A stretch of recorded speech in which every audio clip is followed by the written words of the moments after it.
I'm Jenny Eliscu, and this is episode 1 of LSQ, my new podcast featuring interviews with musicians, songwriters, producers, music people.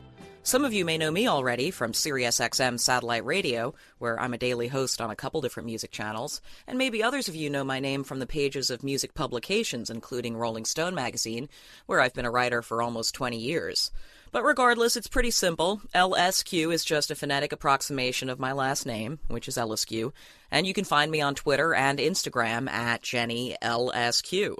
For the first episode of the show, I'm so thrilled to have Sylvan Esso's Amelia Meath as my guest. She stopped by my apartment in Brooklyn in late July, when the band played at Prospect Park Bandshell as part of the Celebrate Brooklyn series of concerts.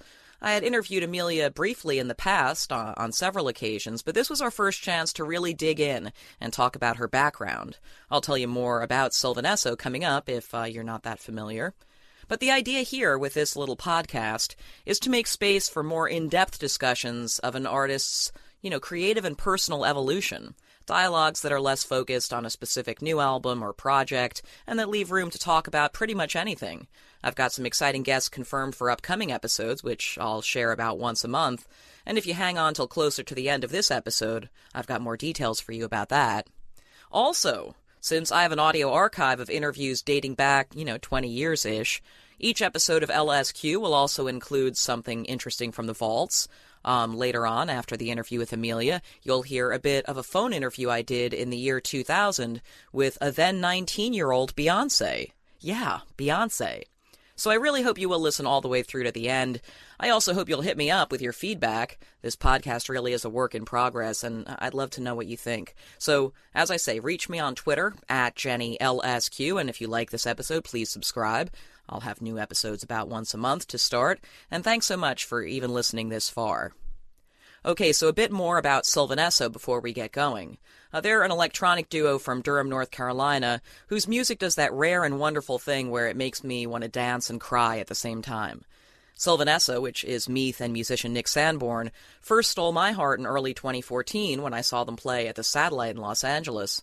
Their self-titled debut album, released that spring, was an immediate sensation in the indie world, and Sylvan Esso have definitely been a huge favorite of ours over on SiriusXMU, the indie rock channel on SiriusXM, where I chill on the regular. Their sophomore album, What Now, is as awesome as I wanted it to be. It came out earlier this year, and it's just so great watching this band's songwriting become even more powerful, their point of view more focused, their sound more readily identifiable. And I expect that Sylvan Esso will be on the road for most of 2018 as well, so bookmark sylvanesso.com and make sure to see them when you can. Okay, so without further ado, let's get into it. Amelia Meath of Sylvan Esso on LSQ. Let's go.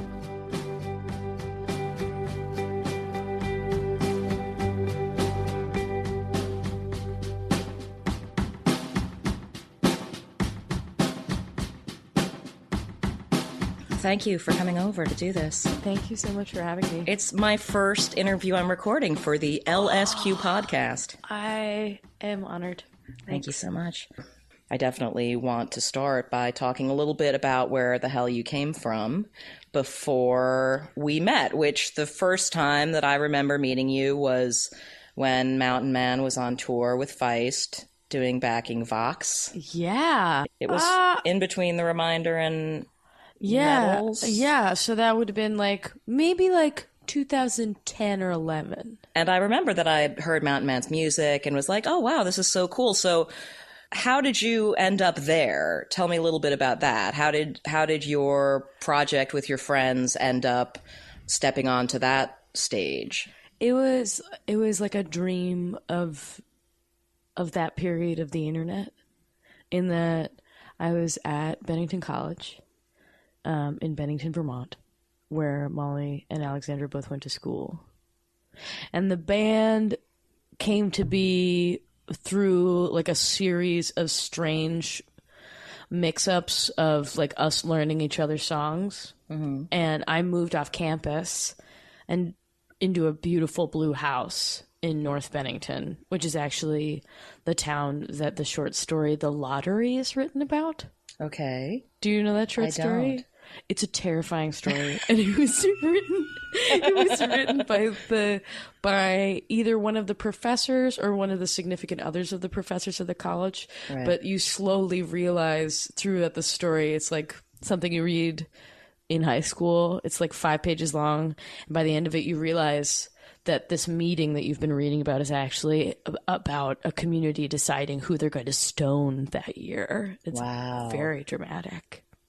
So for anyone listening, North Bennington is where the lottery is placed. Either way, I moved into this beautiful blue house, and we wanted to have a house show to commemorate it, and I asked both Molly and Alexandra to play at that show. And then we realized that we should just play together. And was that your first band? Yeah, that was my first band. Yeah. And then, like, we played, and Alex Bleeker, who's in real estate, was like, well, you need a name, and you need a MySpace page. Because you did. Because we did. Yeah. And he was like, you really should. Like, I remember we were in the library, and he was like, you really should have a MySpace page. And I was like, fine. And really, like, Bleeker got Mountain Man our first record deal. Wow. Yeah, which was with Underwater Peoples. Okay. Do you remember that label? I do. Yeah, it was with them. And then we signed with Partisan. And we signed with Bella Union. And that all happened in my last year of college. So I was like managing Mountain Man and organizing all of these deals. Right. I mean, was it like leading up to that, was that a thing you wanted to do? Did you think, I want to play music, I want to play shows? Oh, no. I mean, yes, but always like I always wanted to do something that was performative. Right. So I was at school getting my my gold-plated BA in physical theater and performance. Right. So is that actually what the department or whatever is called, is it physical theater? At Bennington, you make up you make up the title of your. Okay. Yeah. So that's mine. Right. Physical theater and performance. Right. Because that encompassed what sort of array of disciplines for you? I did a lot of dance. Right. I did a lot of actual theater. I did a lot of experimental theater. So physical theater, viewpoints, Buto dancing. Right. All sorts of wild out there stuff. And then I tacked on the performance there at the end just to really take it home. Right. I'm a star. And where do you think that kind of spirit came from? I mean, had you always been a theatrical kid, or was it sort of an artsy household that you grew up in?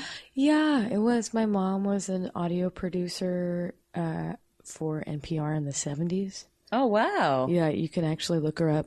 She did stories under the name Maluzan or Allswang, and she made amazing out there. It's like listening to noise music.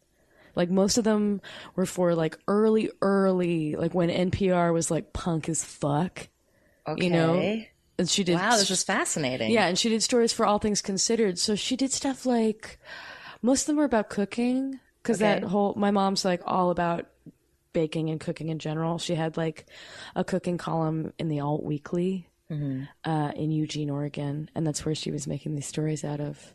So she did a piece on rhubarb and about how it the word simultaneously was used on film sets as a way of creating hubbub conversation. Like everyone would just say really? rhubarb. Yeah, which sounds like yeah. Does she narrate them as well? Yeah, you can. It's amazing hearing her too, because so she had my sister when she was 21. It sounds very ASMR, what you're describing. It really is. It totally is. But it's like before then. And it's also like they're far out. It's like she was doing stories about abortion, or by like interviewing women who like just talking about the idea of having an abortion in the 1970s, Right. You know, which was wild. Right. Like interviewing her friends. So she's a pretty cool lady, your mom. She's a badass. All right. She's a total badass. And my dad was in children's television. Okay. So he did Where in the World is Carmen Sandiego? He produced that. Or was the like... It's starting to make sense. Mm-hmm. This Amelia that is before us. Because I feel like one of the first time I saw Sylvan Esso was at Spaceland Satellite. What's it called now in LA? Oh, wow. And in January or February of that year, whatever year that was, 2000. that the first album came out. 14 probably. Yeah. And one of the things that I really loved about that show and about you guys immediately was just that your comfort level in front of the audience, I mean, not just physically, but also like something about a parent who produced children's television thing. I don't know. It's like, I feel like an audience at a concert are like children, and you have to, in a way, be willing to treat them like children because you want to encourage the childlike behavior in them or something. That's totally real. You know what I mean? You want to get them to be willing to just be instinctive or something. Yeah, but that's the thing though, is that it's not actually like you just want to get them. You just want them to give themselves permission to like be like present and react to things, because everyone's told to not, which like is kind of a childlike quality, and that we don't know how to. We don't know. That. We're not right. We're not well because we're not embarrassed about what we might look like. Exactly. With our limbs akimbo. And that's the joy of lighting. Because when a stage is lit, people feel permission to react genuinely because they know that no one's looking at them. Yeah. I mean, and I'm sure it must vary widely rather from place to place in terms of just like traveling around the world. Do you find that the cliche that certain major U.S. cities audiences are less willing to move than everywhere else in the world, you know, like New York? I went to see the Kills the other night, and you know, a band you should rock out to, and the audience, who clearly loved the fucking show, no one was going anywhere, but no one was going anywhere. They were just kind of standing there, and I was watching from a balcony, and I thought, like, people always say this about New York audiences, and it's often true that they don't give themselves permission to like go nuts. But Brooklyn Steel, Sylvan Esso show I was at, people were dancing their asses off. Truth. I was really happy with those shows. I feel like though some of the songs are like seem on a level to be about that in Sylvan Esso. Oh yeah. It became that. It was interesting because we wrote the first record, and like you can hear from the first record to the second record. Also, on the first record, I was just like learning how to be a lead singer, because in Mountain Man, we were just one voice, right? You know, like I really think that on Mountain Man, I learned how to stand on stage because there was nothing else to do. Yeah, like so you get really comfortable up there when you're forced to just stand there, right, all the time. Like, and you don't have anything to do with your hands. And you were used to moving on stage, and you don't. So. Yeah, exactly. And then we realized that, like, because we would get excited while we were playing shows for the first record, like, if we let ourselves get excited, the audience would get excited too. Which, of course, it works that way. But you never really think about it. Well, I guess also just, like, in the world of indie music or something, it's accepted that, you know, you don't want to make too much of a clown of yourself or something. It's almost like, it's like, oh, you don't want to go too, but, you know, I think that you have to be willing to encourage the audience to do that because they really want to, and they really want you to. And it's the suspension of every other, like, it's the one place where you don't have to be like you are in the rest of your life when you're like keeping it locked down, what a freak you are, you know? Totally. Everyone wants to rage. Yeah. Everyone wants to rage. There's like a reason why like the Rolling Stones and James Brown and like Tina Turner. Yeah. And you know, like that's why they have this spirit that makes people go nuts. Like that's why like punk music. Yeah. You know?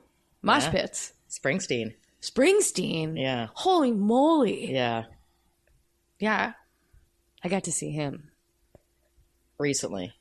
No, like when I was like 9 or like 12, but he played the entirety of the Wildly Innocent and the E Street Shuffle, and I lost my mind. Wow, so your parents were fans?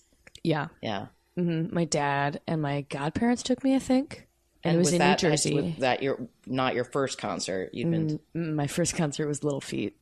Oh, nice. Mm-hmm. Quickly followed by Jeff Beck, and then followed by 98 Degrees. But 98 Degrees was not my choice. That was my dad's choice. Your dad was a big fan of boy bands. I think he was just trying to like see like maybe this is a cool into. dad thing to do. But like most of my early education in music came from listening to records in the car with dad, or like tapes. Right.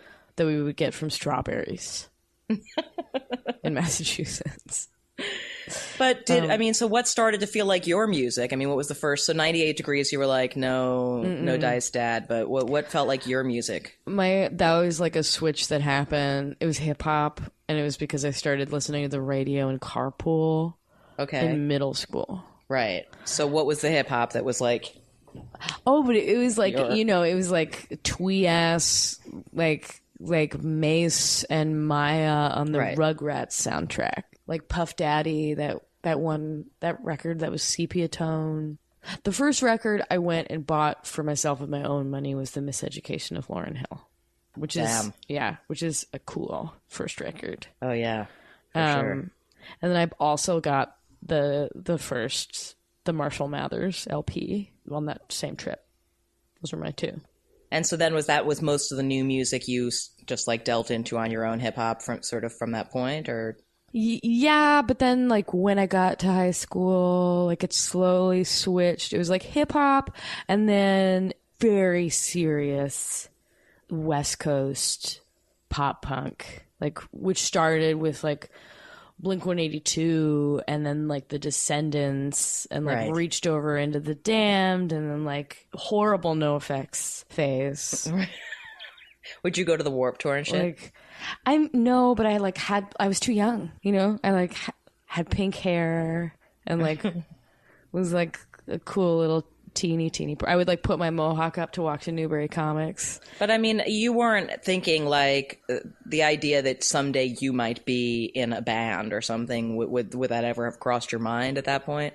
I liked that idea, but like my concept of that sort of stuff was like, overarching performer stuff. Like I really wanted to be in the circus. I got really into doing circus stuff and like contortion. I was really into contortion for the entirety of high school.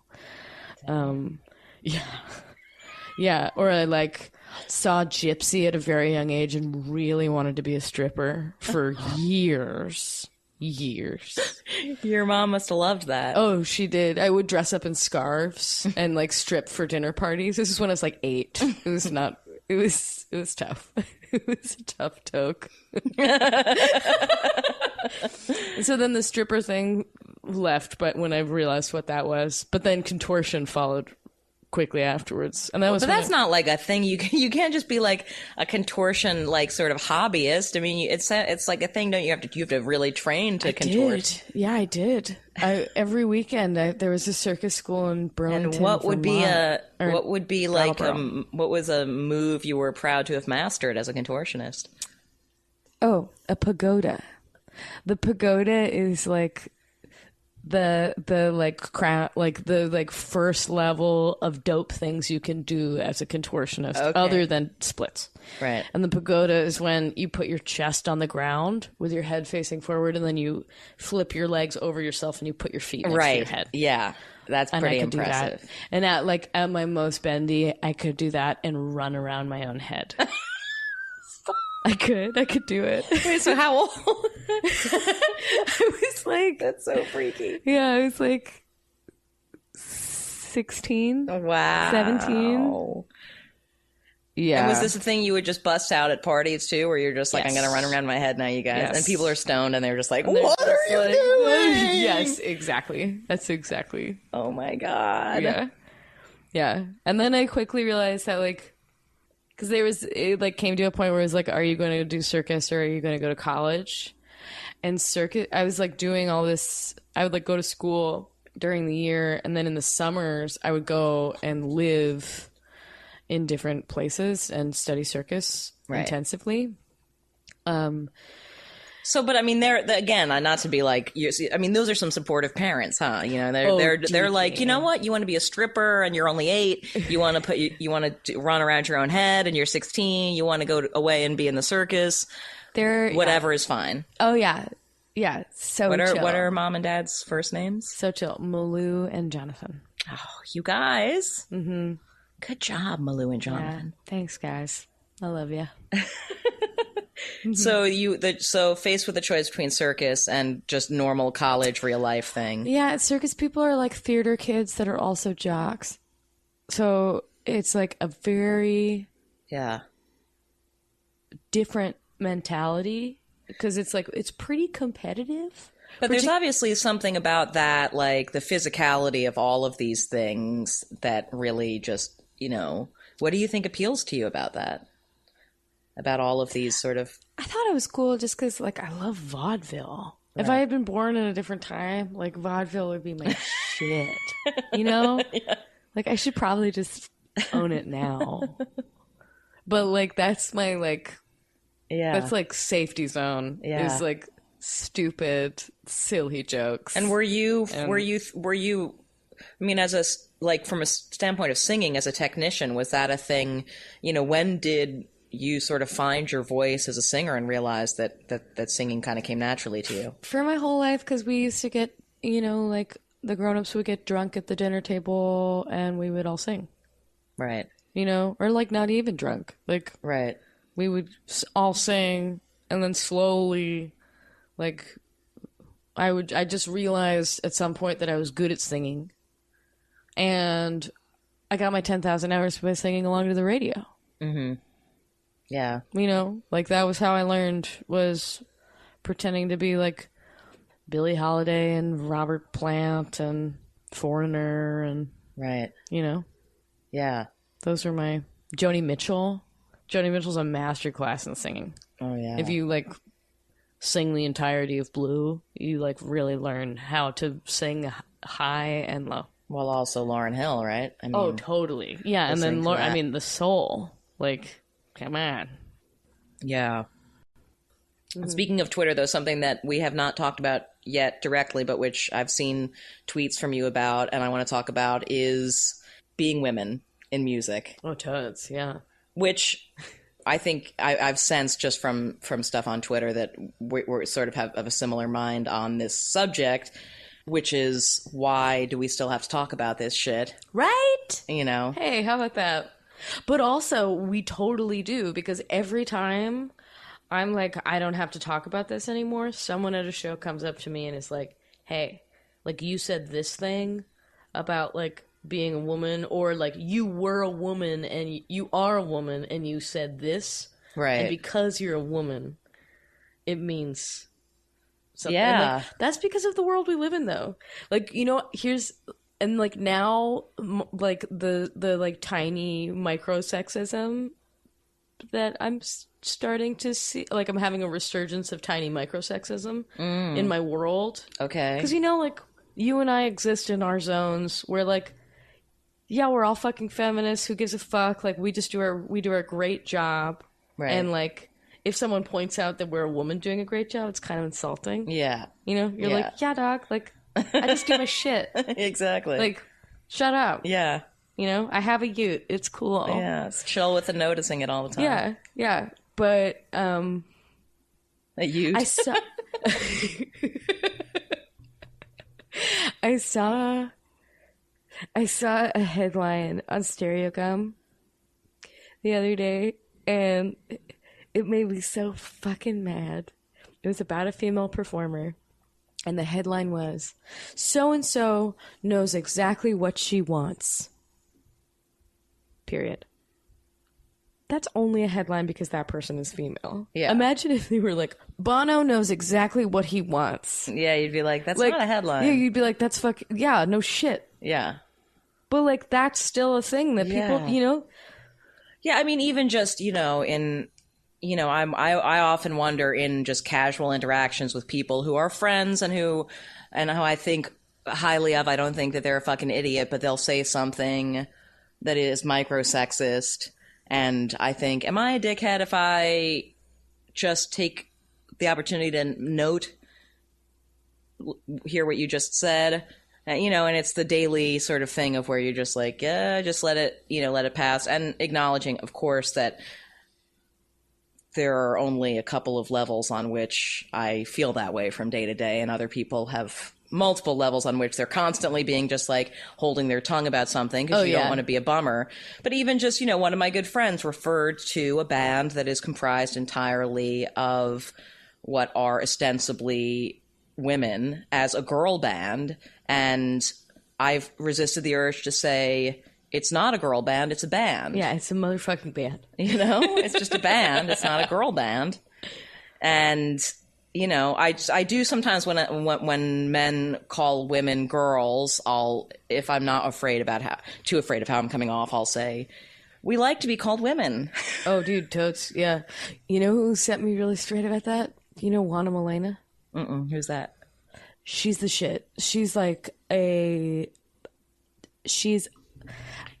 like a totally awesome experimental musician, but also very famous in South America for having a one-woman show. Okay. That's like, was kind of like SNL.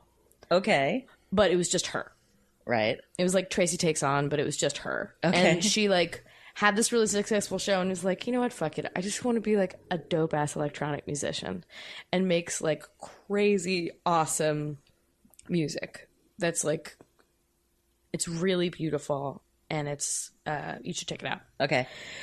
But either way, she opened for Feist in South America, and for the whole time that we've been working with Feist, the entire, like, it had been an ongoing thing with the Feist crew that Mountain Man we weren't referred to as girls. Right. We were referred to as women. Right.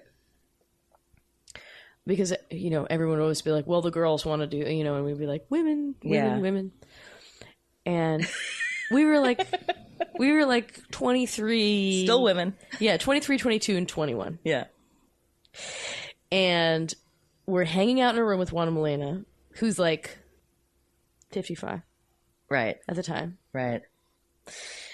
And maybe a little younger. But for the purpose of the story, she'll be 55. And Feist manager comes in and says, like, women of Mountain Man, yada, yada, yada. And Juana Malena says, where are the women? And we're like, it's us. And she's like, you're not a woman until you've had a child. Wow. And I was like, oh. It was like the first time and something about her saying it like that. So what's your takeaway from that? I'm interested in your interpretation. I mean, at that moment, in that I was like a 22-year-old dick. Yeah. Like, totally. Right. Like, in that moment, I was like, oh, like, compared to you, like, I am not a woman. Right. Like, you are a grown-ass woman. Right. Like, you run your shit. Right. I'm a little weird baby. Right. Yeah. I mean, I get that. I don't think that you're a woman until you have a child. That's not fair. Right. But I think, like, in that context, it was the first time that I'd ever been, like, served hardcore. Oh, yeah. But it is interesting to think that that's a major difference between our mother's generation and ours, is the expectation that you have a child, that you either by natural means or otherwise, and of course, preferably by natural means is implied, in their generation, I think. But, this idea that, like, well, it's the weird choice not to, that not even is it a 50-50 that you might choose to not have children at all. Yeah. That it's like 90-10. Such an anomaly that it's like there's got to be some fucked up reason why that you surely you would if you could, Mm-hmm. And if you don't, it's tragic. Yeah, and there's doom. There's also doom coupled with it. That if you don't have kids, you're doomed. If you don't have kids, well, what are you going to do when you're dying? What are you going to do? No, I know. Like, who's going to hold your hand when you're dying? Yeah. Which sucks. Also, like, my friends. Yeah. I don't know. Or, like... I just think you've got to be a real asshole if you get to the end of your life and no one is sad to see you go, that you had to make other new humans in order to have anyone be sad about it is kind of a crazy thing to tell oneself. That's the truth. But, that's also, like, the crazy shit about end of life stuff, though, is that, like, or all your friends could have, like, died. Because that also happens when you get old, too. The like, to have or to have not thing is something that I'm thinking about all the fucking time right now. Particularly because, like, in my brain, I don't want them at all. Yeah. Or, like, I love my career. Yeah. I love being on tour. Yeah. I don't have a dog because I don't want to bring a dog on tour. Tour sucks. You don't know where you're going to poop next. Like, it's a crazy thing to do. Yeah, that is a key. Knowing where you're going to poop. Knowing where you're going to shit is really, like, the most comforting thing in my life. I mean, the most comfortable I get on tour is a bathroom with an antechamber, like, between the room I was in, a room, and then a bathroom. So do you think you'll tour for, I mean, you look at someone like Willie Nelson, or Loretta Lynn, or Leonard Cohen, who spends, or Bob Dylan for that matter, who spends so much of their life, adult life, in a bus on tour. They obviously must like it because they wouldn't keep doing it so much if they didn't. Mm-hmm. But I mean, do you think that there's like sort of a limit on how long you would be willing to not know where you're going to poop next? I don't know yet. Yeah. I love it. So what are some of the things, because I know you came here from doing like kind of a sesh with someone or meeting up with someone to... Oh, yeah. Little teeny hip-hop babies. Yeah, but still... Oh, yeah, no, it's great. Is there stuff now that since this new Sylvan Esso album came out and since, this is really obviously the most... At the point now where Sylvan Esso is the most successful that it's ever been. I mean, does there start to seem to be other extracurricular things popping up that you're excited to try and pursue next time you've got a span between albums and stuff? Yeah. I'm trying out the co-writing thing, writing songs for other people. Yeah. Just because it's so much easier to write pop songs for other people than it is to write for Sylvan Esso. Mostly because I really care about what I sing every night. Yeah. And like, if I'm going to, I want to sing things that I believe in and like that are about real feelings and things that are complicated. That you mean it when you're singing it. Yeah, that I mean, and that are complicated and haven't been talked about before. Like I have, there's so much joy to be had in writing a song that you think that feels unique, but there's also a lot of joy in writing a song about revenge. Right. Yeah. And I don't really need... You don't want to sing I don't really need to sing songs about revenge. Right. But it's really fun to write them. And but still, in that context, though, it's still, I'm guessing, the thing about finding a way to say something where it just hasn't been said quite that way before is what I take it you're kind of describing. Yeah, exactly. Yeah. But, like, it's different if I can, like, figure out how to do that. Because pop songs are, like, the most delicious puzzles. Mm-hmm. They always have the same parts. And the things that you need to make them good are melody and, like, a really cool play on words. And, like, if you can find those two things, like, it's like, that's like a hair-raising high. Well, facility with words is definitely, I feel like, it's an obstacle if you don't have it into ever writing a truly great song. If you know what I mean? If you don't have a kind of an ease with phraseology. I mean, I think, again, with Die Young, for instance, I think one of the things that people connect with about that song in particular is that it's like there's a very new thing being said there. That's... Thanks. I'm really proud of that song. Yeah. And when I wrote it, it came out of the depths of the worst writing period. Like, genuine, just, like, stalemate for 2 weeks. And being able to write that song was, like, a moment of actual triumph. What cracked through? What happened? Just sheer force of will. Right. I've also figured out that I write best when I'm a little distracted. Because then I'm not... Because sometimes what happens is, like, I'll think of a really good line, and I'll be like, oh, Amelia, you're a genius. And then I'll get totally lost. Yeah. Or I get, like, way too... it's like when you think about working out, and you, like, get the high of proudness. Right. Like, without actually working out, you're like, you did it. If you put your workout clothes on, but then you don't make it to the gym, you still feel like you get credit for that. Yeah, exactly. Yeah. Or you're like, I'm going to work out today. I'm so great. Yeah. With songwriting. I'm going to make sure to mention it to someone today. Oh, yeah. I meditated. Ooh, I'm so enlightened and smart. Yeah. Yeah, so that's not productive creatively, you're saying. No, or like I can really bog myself down if I'm like really paying attention to it, and I'm like, ooh, that sounds like the start of something really good. What are you going to do next? But I mean, lyrically, like, you know, so many songwriters that I've talked to describe a, you know, somewhat similar process where it's like, oh, the lyrics are like, it's that, you know, that story of McCartney with, you know, ham and eggs for yesterday. And it was just the structure of the syllables that was there. A song like Die Young, I'm so curious, you know, just, it sounds like a very real expression, and I feel like I learned something about you from the lyrics to that song. I mean, I know it's artifice and it's a creation, but I was like, oh, I can really relate to this sort of just like, fuck. Well, I guess plan B, you know? So yeah, I guess I just wonder, in the case of a song like that, were you just feeling the feeling that song expresses, and that inspired the idea of it, or was it, you know, one of these where you had just a melody and then you found your way to the words?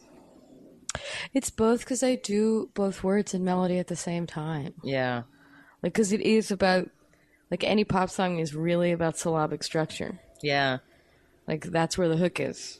Yeah, you know, I guess it gets interesting with melody. I guess it gets interesting as well because you are partners with your bandmate as well. So, so singing about your view on a romantic partnership with your bandmate there, that's got to be an interesting kind of moment too. I feel like there wasn't anything as much like that on the first album. I mean, did you have to kind of come to a place where you were comfortable revealing something that is that close to home?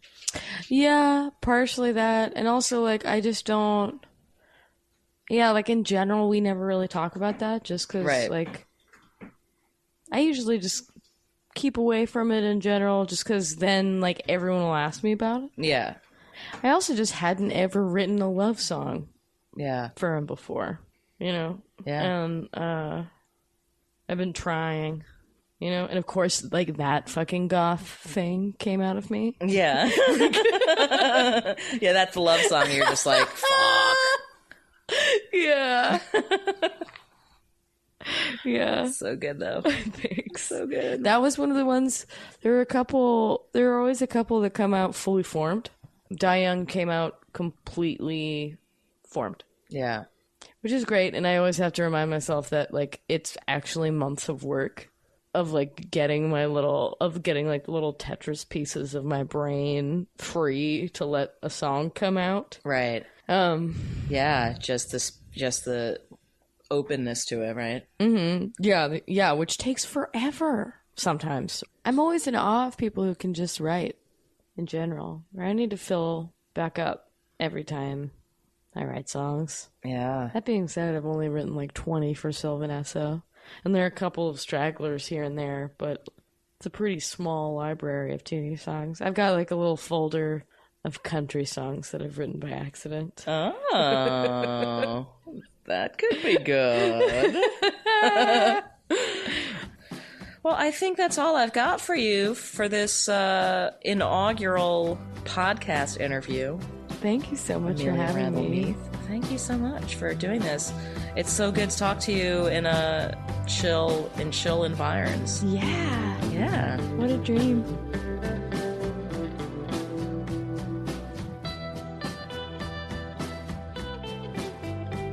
What a badass lady. Amelia Meath. Such a boss.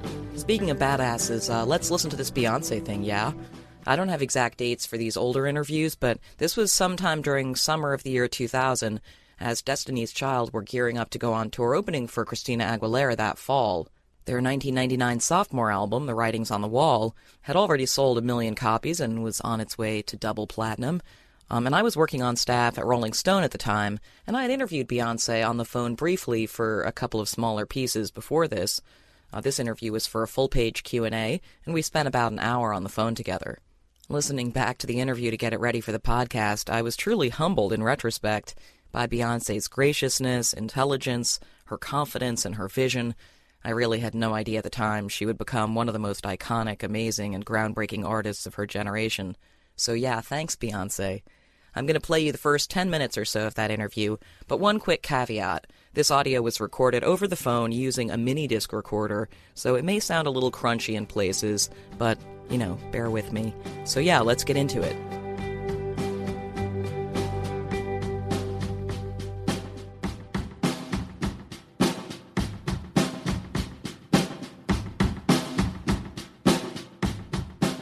Hi, Jenny. Hey, how you doing? I'm good. How you doing? Cool. I talk to you all the time now. Yeah.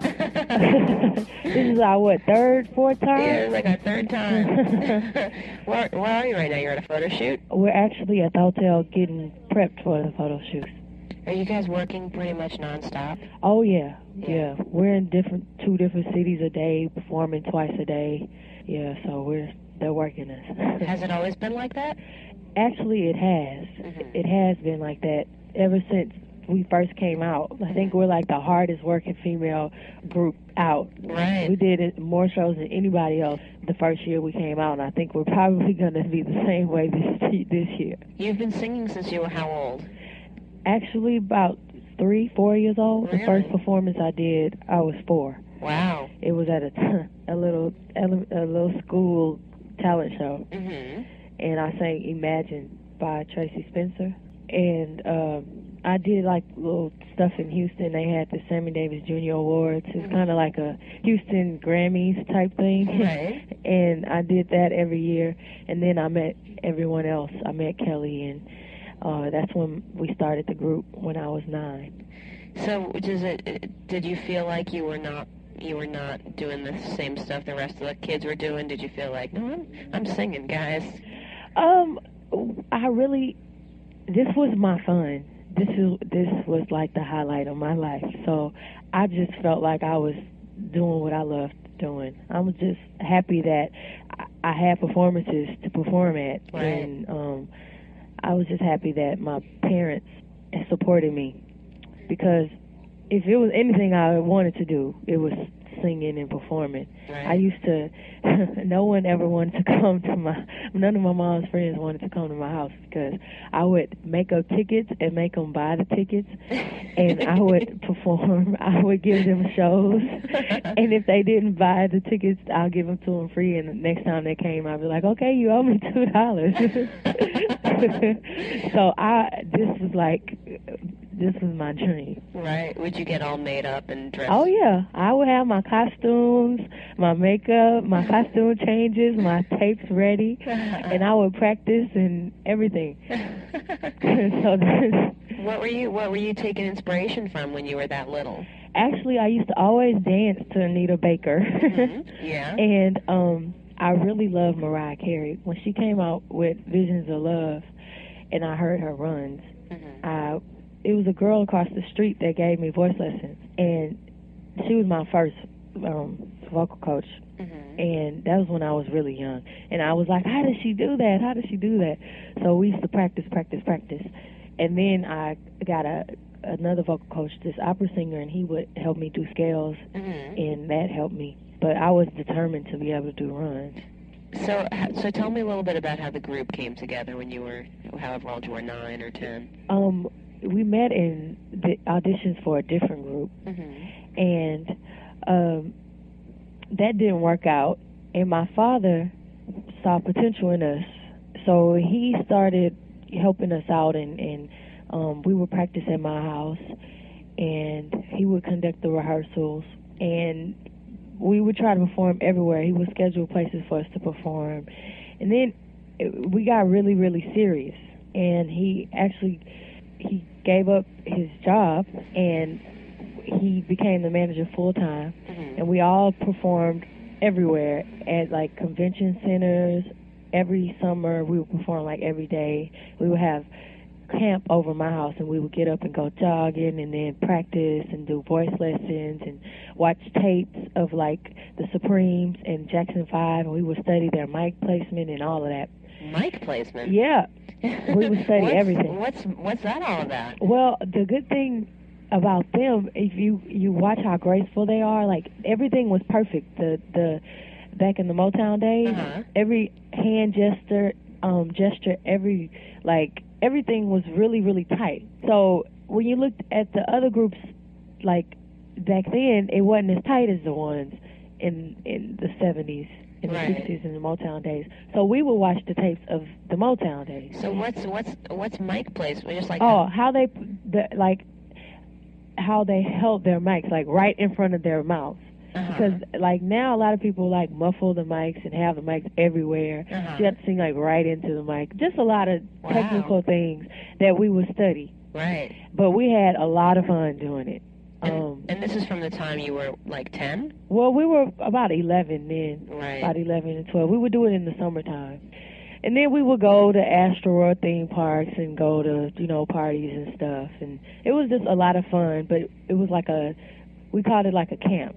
So we would do that and perform and perform every summer. And eventually someone was in the audience, our A&R person, Teresa Lava White.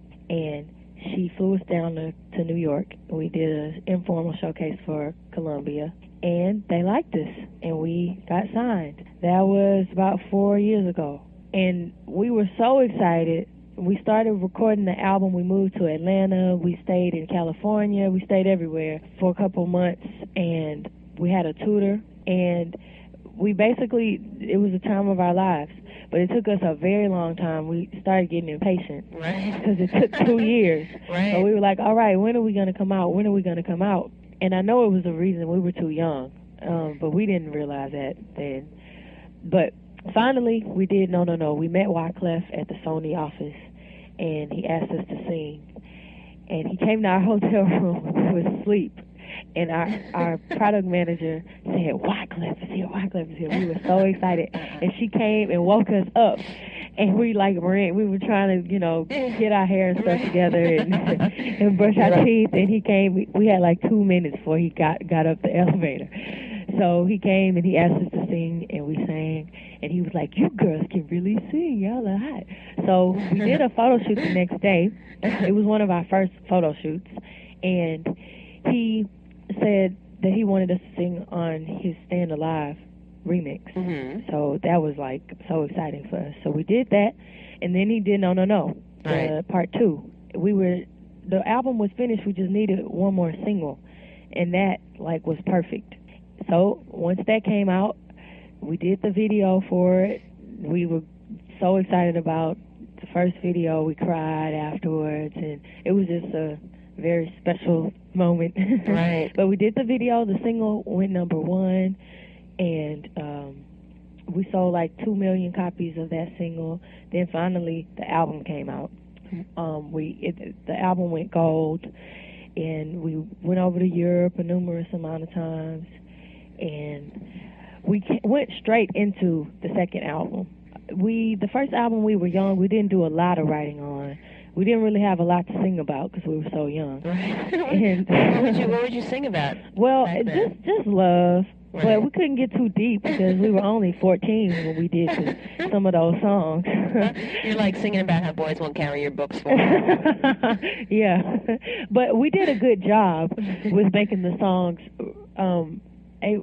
People could relate to them. Older people could relate to them. Right. But it was only so much you could do when you're that young. Right. When it came out, we were 16, but we actually recorded it at 14. Some of those vocals, we were 14 years old. Wow. So a lot of people, they don't realize that. Right. Anyway, we finally did the next album. We did it in 2 months.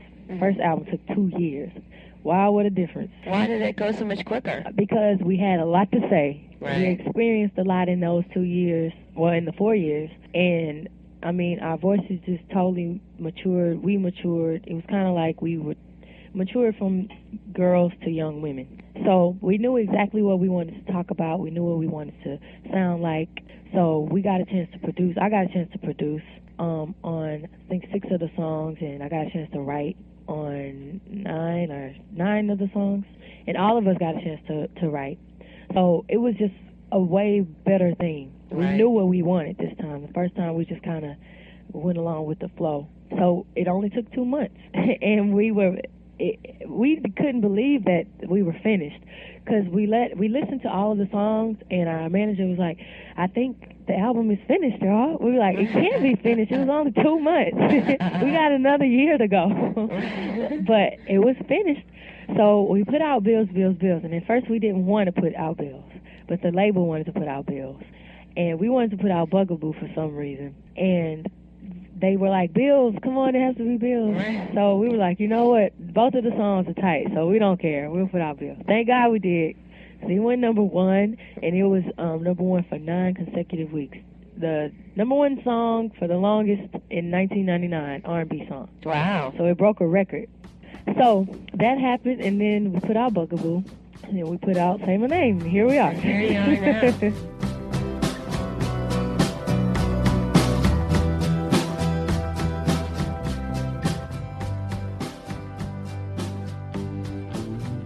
Well, there you have it, Beyoncé, circa the year 2000. And I think maybe for the next episode of the LSQ podcast, I'll play you some of a 2003 interview I did with Justin Timberlake, and I'll have something like that from the archive in every episode. I've got some insane stuff, you guys, including interviews with Britney Spears, Amy Winehouse, Michael Jackson. So yeah, that'll be a regular feature. And I'm super excited next month as the main guest to have the Nationals' Aaron Dessner, multi-instrumentalist and producer extraordinaire. And we got together on the morning their beautiful new album, Sleep Well Beast, came out. It was great to be able to celebrate with him. Love that dude. I've also got some exciting guests lining up for 2018. Can't say too much about it yet, but I'll keep you posted. Okay, so before I go, a few people I want to thank for their help with getting LSQ Episode 1 off the ground. First and foremost, thanks to Amelia Meath for her time, and to Martin Anderson for facilitating that. And thanks again to Beyoncé.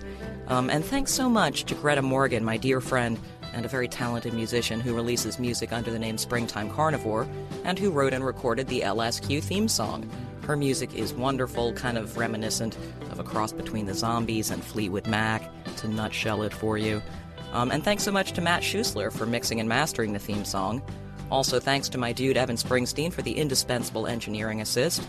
Major shout out to Stuart Matz at Stu_Ghazi on the IG, who designed the LSQ logo and makes some cool shit. You should check him out. I'm also grateful to Stefan Marlochakis for his podcasting insights, and you might want to check out his sweet basketball podcast, Open Run. And huge thanks to my friend Jack Dishel, who basically pep-talked me into doing this podcast earlier this year, and I'm so glad he did. Jack makes music as only son and has some new jams I'm eager to check out. Plus, he does an awesome comedy series called Drivers, with a Y, that you can watch on the YouTube. And one last thanks to y'all for tuning in. I love you. Spread the word. LSQ, subscribe, tweet me, do, all of the things. And yeah, I'll talk to you next time.